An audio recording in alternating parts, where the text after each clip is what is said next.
அந்திச்சூரியனும் குன்றில் சாய மேகம் வந்து கச்சையாக காமன் தங்கும் மோகப்பூவில் முத்தக்கும் மாடம் தங்கத்திங்கள் நெற்றி பொட்டும் இட்டு வெண்ணிலாவின் கண்ணம் தொட்டு நெஞ்சிலாடும் சுவாசச் சூட்டில் காதல் குற்றாலம்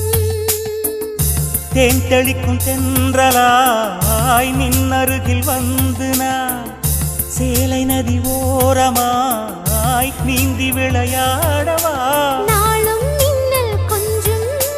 தாழம் பூவை சொல்லி ஆசை கேணிக்குள்ளே ஆடும் மீன்கள் துள்ளி கட்டிலும் கால்வலி கொள்ளாதோ கைவளை கைகளை கீறியதோ செம்பூவே பூவே உன் மேகம் நான் வந்தால் ஒரு வழி உண்டோ